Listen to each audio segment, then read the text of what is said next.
Oke,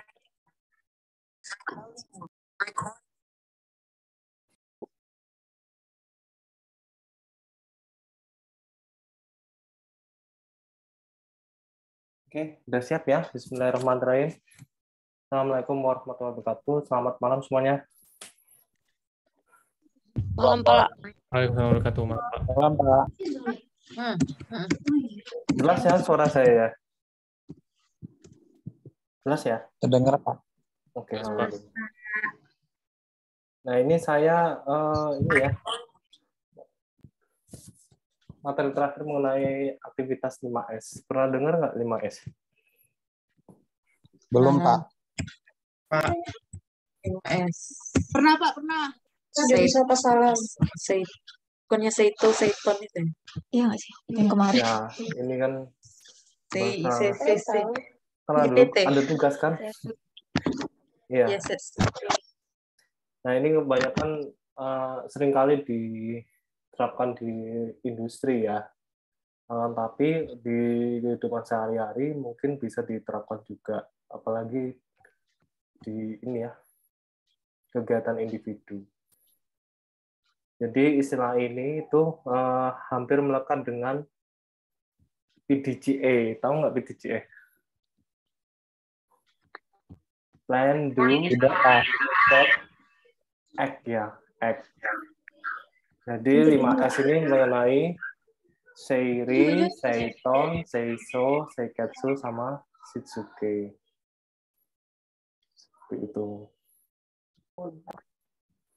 Nah, ini ada berbagai macam makna ya, makna. Akan tapi intinya itu sama. Jadi misalkan ini ya, Shitsuke itu sebenarnya disiplin ya.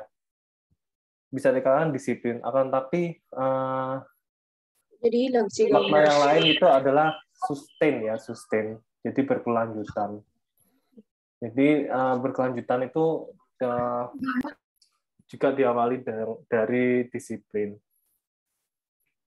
Nah, kalau misalnya di Indonesia itu 5R ya. 5R pernah dengar? 5R.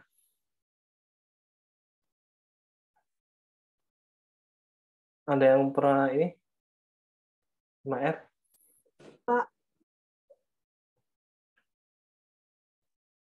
5R itu apa? Ringkas, rapi, resik, ringkas, rawat. rapi, resik, rawat, rajin. Ya, itu ya. Seperti itu. Nah, ini ada kaitannya dengan ISO sebenarnya ya. Karena ISO, segala ISO itu pasti ada PDCA. Jadi ada planning ya, planning. Kita planning apa ya? Jadi mengatur apa, membuat suatu rencana, kemudian do ya. Kemudian cek itu nanti evaluasi ya, kemudian act. Setelah evaluasi berarti act, kemudian nanti planning lagi. Istilah ini PDCA itu istilahnya adalah continuous improvement. Jadi peningkatan secara berkelanjutan. Jadi orang Jepang ya, dulu itu ada Toyota ya, pabrik Toyota. Itu mulai ini ya, 5S juga. Ini dari perusahaan Jepang. Jadi setiap tahun itu pasti ada pencapaian tertentu. Begitupun juga di perusahaan yang ini ya, barat ya. Jadi tipikal ini diimplementasi secara internasional. Seperti itu.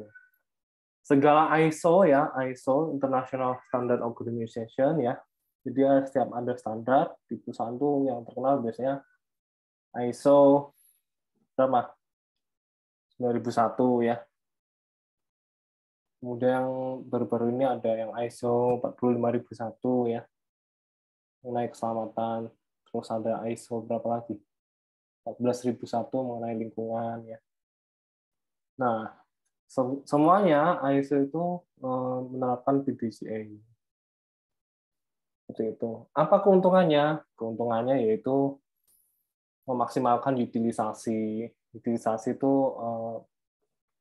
kebermanfaatan suatu ini ya, suatu sistem ya atau alat yang di industri bagaimana. Bukan alat saja tapi juga dari human resource-nya juga.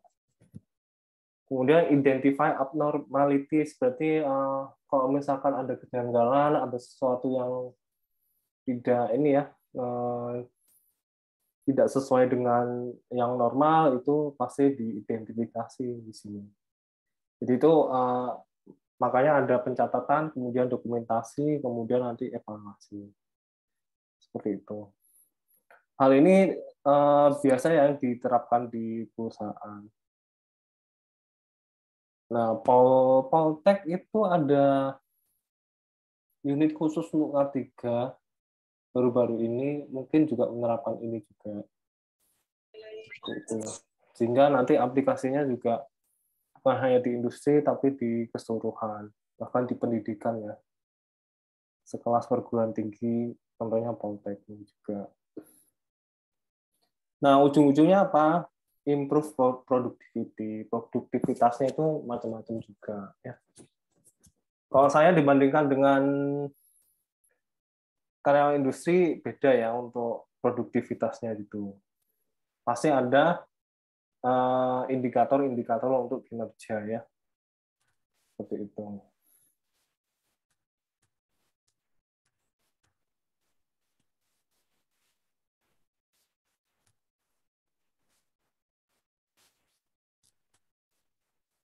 Nah, ini dari Jepang ya ini ya.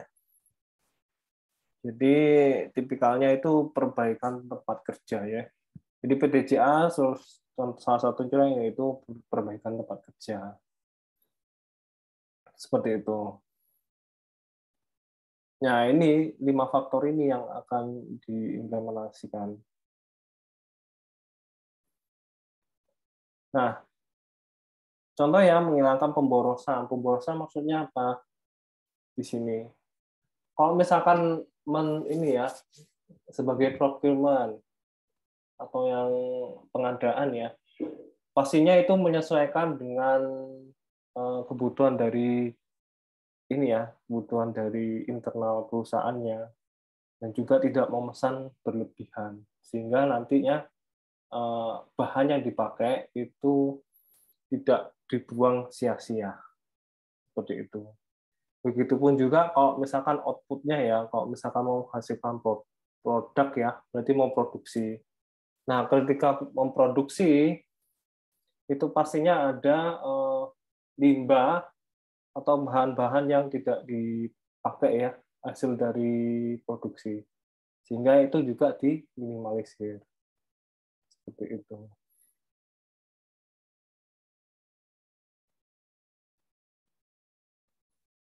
Nah, tadi ya yang sesuai dengan ini linear dengan yang tadi ya, apa sih manfaatnya ya? Jadi bahkan juga ada untuk meminimalisir kecelakaan kerja juga. Dimulai dari kantor pun juga bisa ya. Bahkan di desktop kalian, desktop komputer atau laptop kalian mungkin bisa diaplikasikan 5S itu. Contohnya pengaturan datanya bagaimana ya, urutannya gimana gitu. Nah, ini ya, kalau seri itu pemilahan ya. Jadi pembedaan antara item yang diperlukan dan yang tidak diperlukan, serta penyisihan item yang tidak diperlukan tersebut. Bentar ya, bentar ya.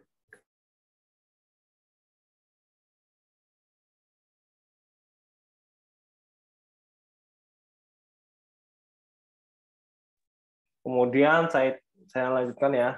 Side count ya. Ini peletakannya teratur sehingga item yang diperlukan bisa diperoleh secara efisien.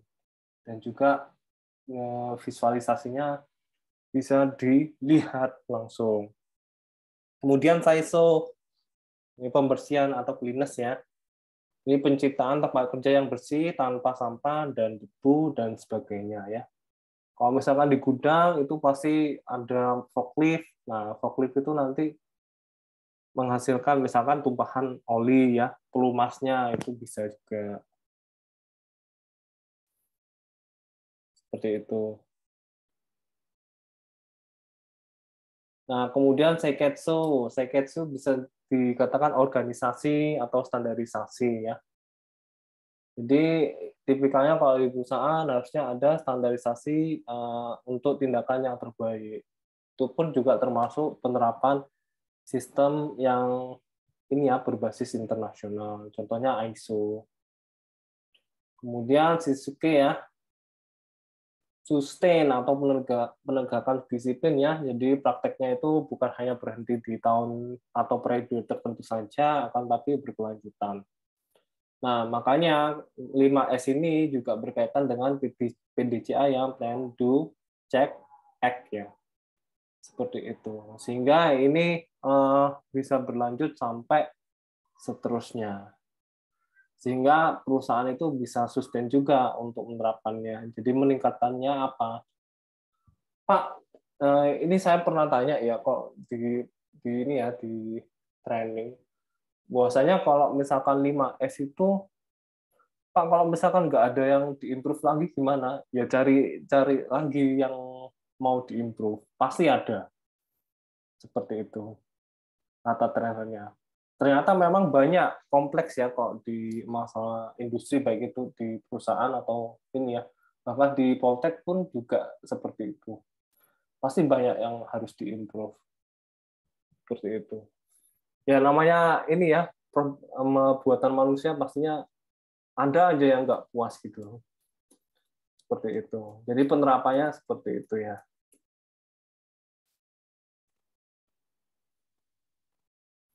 Nah, ini kaitannya ya, jadi tipikalnya ya, seiri, sisikan yang tidak diperlukan, seton bisa ditemukan saat dibutuhkan ya.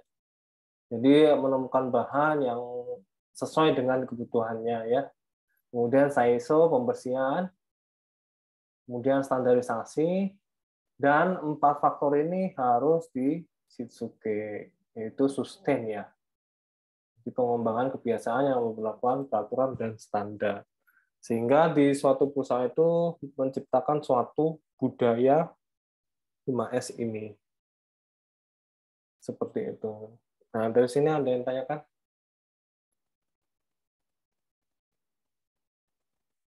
Ada yang tanyakan? Belum? Jelas, Pak. Ya, oke. Ini ya.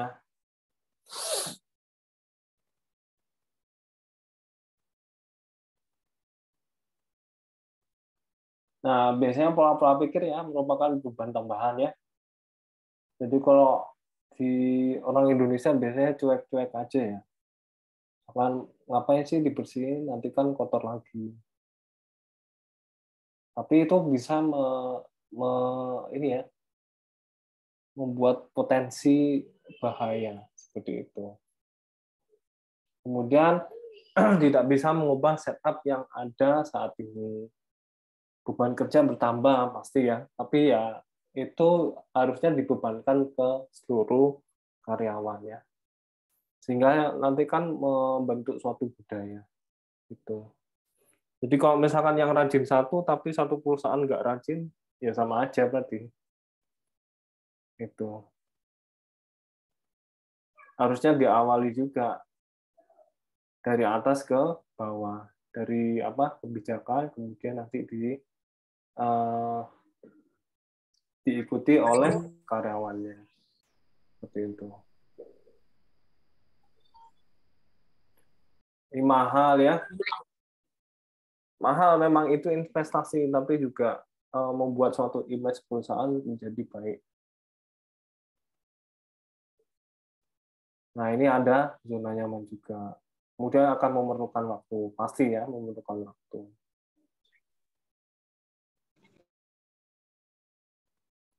Nah, di balik itu pastinya nanti produktivitas akan meningkat ya. Efisiensi kerja meningkat karena tempat kerja yang lebih teratur ya. Kemudian mencapai reduksi biaya yang signifikan. Misalkan produktivitas meningkat 20%, itu sudah banyak. Seperti itu. Nah, ini peningkatan yang harus sebelumnya saya terangkan ini ya, OKR sama KPI ya. Key Performance Index. Nah, itu ada implementasi, kebanyakan sih memakai KPI, tapi bisa juga ada yang OKR juga. Nah, biasanya perusahaan paling gampang mengimplementasikan KPI itu. Nah, ini salah satu contohnya, misalkan KPI tahun ini harus meningkatkan produktivitas 10%, itu target ya. Tuh. Nah, pastinya ya menghasilkan lingkungan kerja yang aman, sehat, dan enak dilihat. Dan juga tidak gampang stres ya. Itu yang tempat kerja yang diinginkan karyawan ya. Sejahtera ya.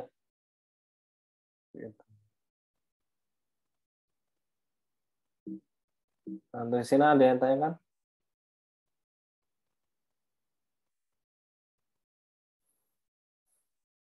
Ada yang tanya kan?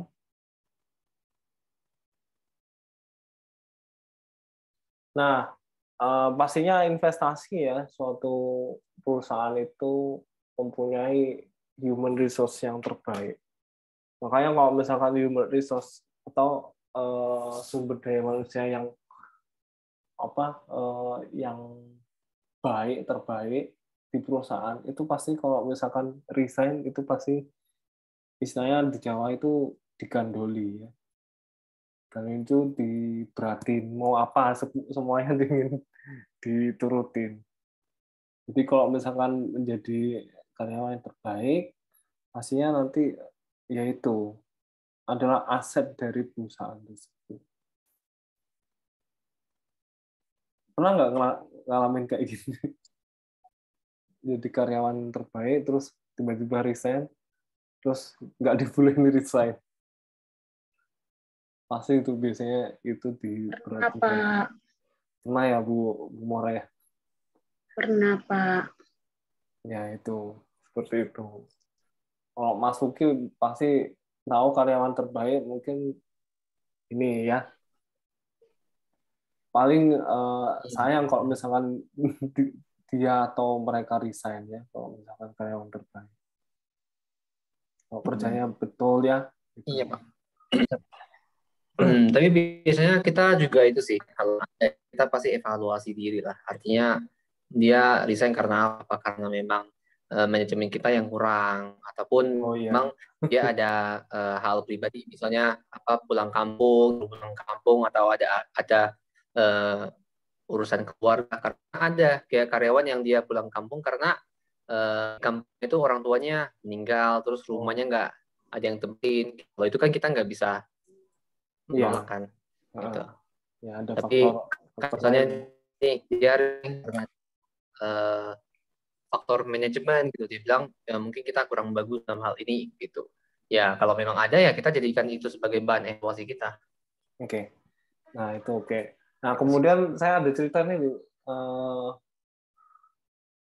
ada cerita bahwasanya misalkan ada karyawan Yamaha ya pengen resign ya. Nah itu bilangnya ke HM ya. HM.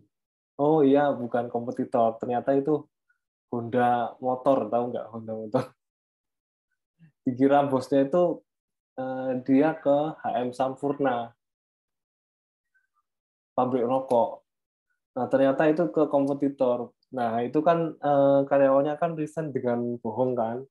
Nah itu ada HR itu bilang bahwasanya cross check ya. Ada karyawan ini nggak dari Yamaha? Oh iya ada. Nah itu ya, itu juga jadi pertimbangan karena setiap HR di perusahaan itu ternyata mempunyai jaringan juga. Sehingga kalau misalkan kalian mau resign, ya harus jujur-jujuran. Kalau enggak gitu ya akan di blacklist itu. Seperti itu. Itu contoh ya, contoh lain. Nah, aktivitas pemilihan ya, jadi apa yang dibutuhkan, apa yang tidak diperlukan, itu pasti harus di cross-check. Itu di berbagai departemen juga ya. Jadi segala departemen atau bagian itu pasti ada tipikal-tipikal bahan yang harus dipilah, Kemudian ada yang dibutuhkan dan yang tidak dibutuhkan. Ibaratnya kalau lihat di laci ya, laci pastinya kalian kalau bersih-bersih ya, masih memilah apa yang tidak digunakan, pasti ada sampah di situ. Terus ada yang harus disimpan. Begitupun juga saya ya, pasti ada. Kalau misalkan ada koreksian itu ini sudah berarti udah seperti itu. Jadi pembedaan tahapannya ya penyisihan, kemudian penetapan tempat yang tepat ya. Sehingga nanti di follow up lagi ya dari pemilahan itu nanti kebersihannya gimana, kemudian di standar penempatannya gimana, peletakannya bagaimana.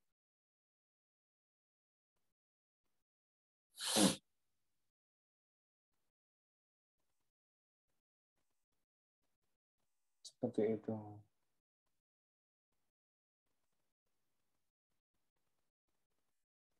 Nah ini ya, kalau di setiap hari ya, jadi kalau misalkan mau pindahan atau bersih-bersih ya, itu pastinya harus ini ya, memilah mana yang barang yang diperlukan, mana yang barang tidak diperlukan. Ini pola pikirnya ya, jadi kalau misalkan useless ya, langsung dibuang. Kalau nggak tahu berarti ini disortir dulu nih. Kalau misalkan sortir ini berguna berarti nanti masuk ke penyimpanan. Kalau enggak berarti nanti dibuang. Dan ini pun lewat evaluasi ini pun nanti di cross check juga. Kalau misalkan ada apa rapat ya atau meeting teknis ya mengenai mana barang yang digunakan, mana barang yang tidak digunakan. Atau yang abu-abu ini ya tidak diketahui, nanti di cross check lagi.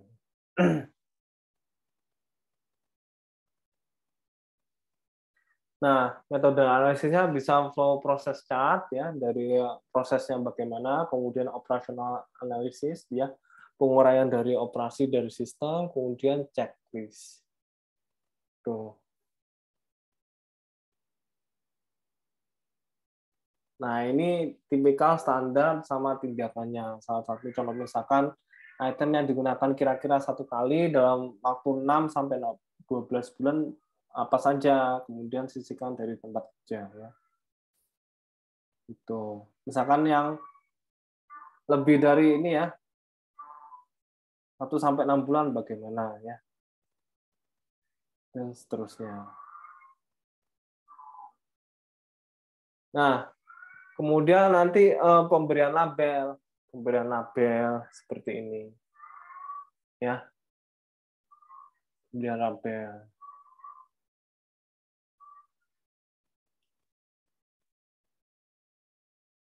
Kemudian penetapan tempat, ya. Jadi lokasi untuk item-item tersisa harus mempertimbangkan di mana itemnya akan digunakan, kemudian di mana item akan diletakkan. Setelah itu berapa banyak yang diletakkan. Setelah itu bagaimana akan diletakkan. Seperti itu. Ini saya nggak pakai Zoom Premium ya, nanti mungkin bisa tipikalnya nanti ada link lanjutan ya.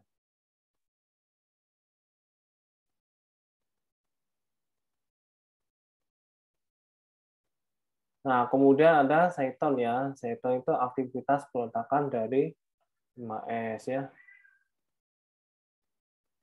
Jadi Seiton itu peletakan. Jadi penyimpanan fungsional dengan menentukan metode dan tata letak penempatan yang tepat sehingga item yang diperlukan bisa secara cepat didapatkan. Jadi misalkan letaknya ini sudah benar enggak? Itu yang harus di cross check juga. Jadi pertama itu penetapan lokasi dan jumlah yang tetap ya, kemudian buat menjadi teratur. Nah, penetapan lokasi dan jumlah yang tetap berarti memfasilitasi pengambilan dan penempatan serta memastikan tidak ada kekurangan. Jadi tipikalnya memberikan prioritas berdasarkan frekuensi penggunaan dan tentukan lokasi tetapnya. Bisa juga kalau misalkan barang ya untuk dipeletakan ya, misalkan tipikalnya first in first out itu bisa juga peletakan. Contoh di gudang ya atau di warehouse ya. Jadi apa yang datang kemudian apa yang keluar ya.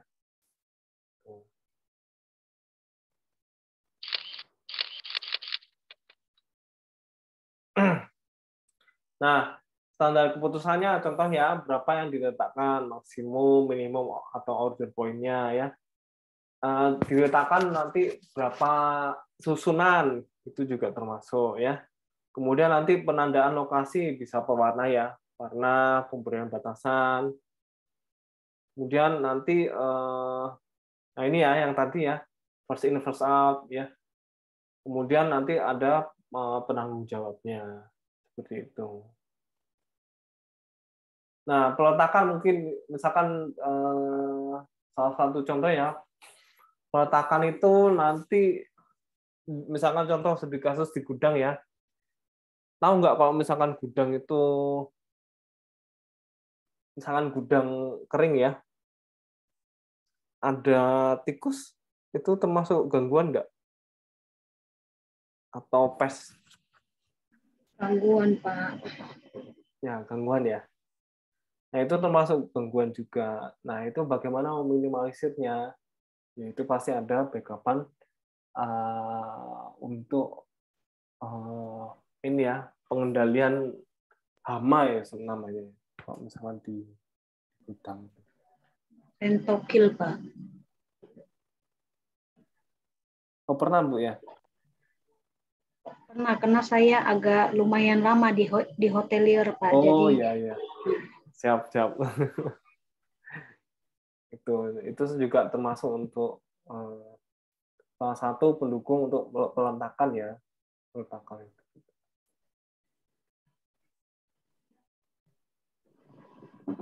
Nah, misalkan ini ya, bukan acak-acak gini, tapi juga peletakannya juga tersusun rapi.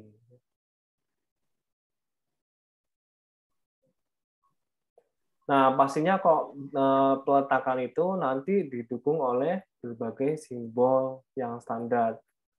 Kemudian ada metode analitis untuk penyimpanannya.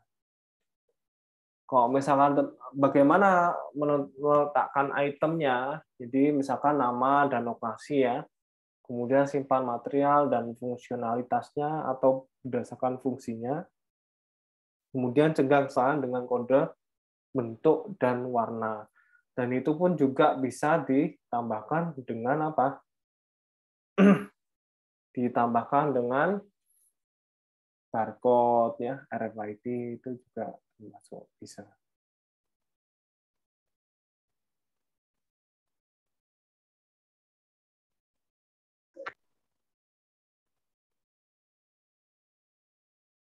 Nah, ini contoh ya, misalkan untuk peletakannya pasti ada signboard, kode warna ya. Outline marking berarti tanda untuk di luarnya bagaimana, pelabelan ini termasuk yang barcode itu.